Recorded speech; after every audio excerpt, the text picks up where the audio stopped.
하나님을 인격적으로 만나는 분들의 계기는 여러 모습입니다. 땅에 떨어져 있는 전도지 한 장을 보고 하나님을 만나는가 하면, 또 부흥 집회에서 오신 강사님의 그 말씀을 통해 하나님을 만나기도 합니다. 또는 누군가의 개인적인 간증을 들으면서 하나님을 경험하죠. 자, 이렇게 다 여러 모습이죠. 그러나 시기적으로는 거의 공통점이 있습니다. 그것은 인생의 어려운 막다른 지점에서라는 것입니다. 나의 막다른 골목, 더 이상 길이 없는 그 자리는 예수님을 만나는 자리고, 거기서 우리는 새롭게 그리고 진정한 삶의 시작을 가져오게 된다는 것이죠. 그래서 우리가 보통 이런 말을 합니다. 내가 끝난 자리에서 예수님은 새롭게 시작하신다. 이런 말을 하죠. 여러분, 감리교의 창시자로 알려진 존 웨슬리, 그는 젊은 시절에 미국 조지아에서 선교사로 와서 선교 사역을 했습니다. 근데 철저히 실패하죠. 그리고는 영국 고국으로 돌아가게 됩니다. 돌아가는 도중에 큰 풍랑을 만나서 그가 배 구석에 숨어 있게 되지요. 근데 배 한쪽에서 전혀 무서워하지 않고 찬양하며 기도하는 사람들의 무리를 보게 됩니다. 웨슬리는 그들에게 가서 어떻게 이렇게 무서워하지 않는지를 물었습니다. 그 대답이 그를 충격에 빠뜨립니다. 하나님을 믿는데 어떻게 무서워할 수 있습니까? 웨슬리는 큰 도전을 받습니다. 아니, 자기도 하나님을 믿고 하나님을 전하는 사역을 하는 사람인데 어떻게 그들과 내가 이렇게 다를 수가 있는가? 그것이 계기가 되어서 런던으로 돌아온 웨슬리는 회심을 경험하고 수많은 사람들에게 복음을 전하고 최초로 감리교를 세운 훌륭한 교회사의 길이 남는 전도자가 되어집니다. 사역의 철저한 실패로 자신의 바닥을 경험한 것, 그것이 그에게 새로운 또한 삶을 시작하는 귀한 계기가 되었다는 것이지요. 성경에 심령이 가난한 자는 복이 있나니 천국이 그들의 것이요. 우리 예수님께서 산상보훈에서 하신 말씀이에요. 여기서 가난한 이라는 단어는 가진 것이 없어서 좀 부족한 그런 의미가 아니에요. 이 말은요, 거지가 될 만큼 파산하여 가난하여 남의 도움이 필요로 한 정도로 아무것도 없는 상태를 말하는 것입니다.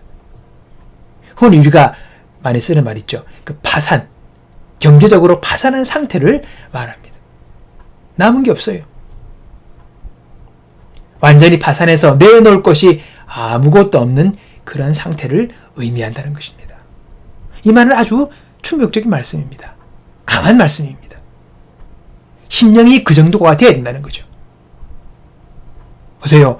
내 삶의 끝자리에 서서 아무것도 내어놓을 곳이 없다는 것을 알게 될 때에 거기서부터 진정 하나님의 나라가 시작된다고 예수님께서 말씀하시는 겁니다.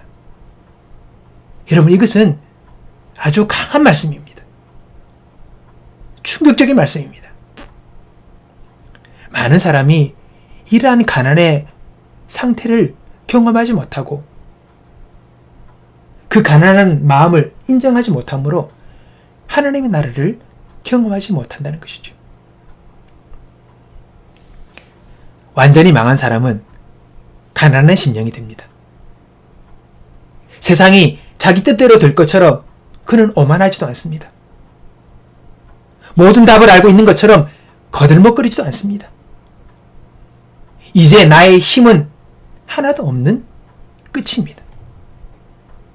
그런데요, 그때 예수님은 바로 이러한 심령을 가진 자를 찾아와 만나 주신다는 것입니다.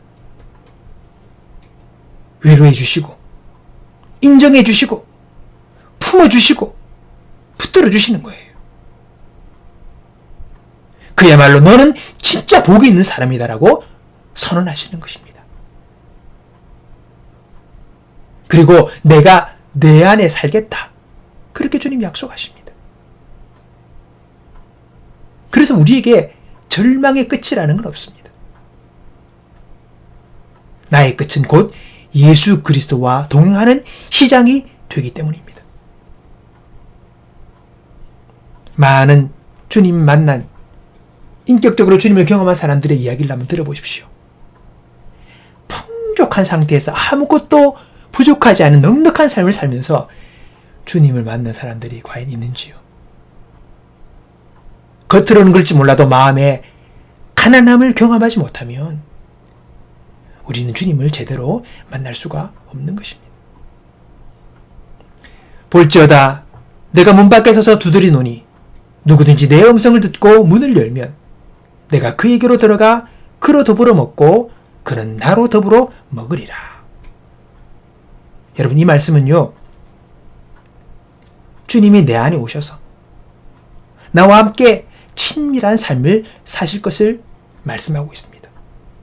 먹고 마신다는 것 바로 그것입니다. 친한 사람이 함께 한 식탁에서 음식을 먹고 마시며 친밀함을 교제하듯이 오늘도 주님은 우리에게 우리의 마음의 문을 두드리시며 내가 너에게로 들어가기 원한다. 내가 너와 함께 친밀한 함께하는 삶을 내가 이제 시작하기 원한다. 라고 주님은 우리에게 오늘도 부르고 계십니다. 절망의 끝에서 주님의 옷자락을 붙들고 새로운 시작을 경험하는 그런 은혜를 우리가 누리기 원합니다. 그 은혜의 시작이 오늘이 되기 바라고 오늘 여러분의 마음 가운데 주님을 진정 초청함으로 주와 함께 더불어서 새로운 삶의 시작을 가지는 저와 여러분이 되시기를 주님의 이름으로 축복합니다.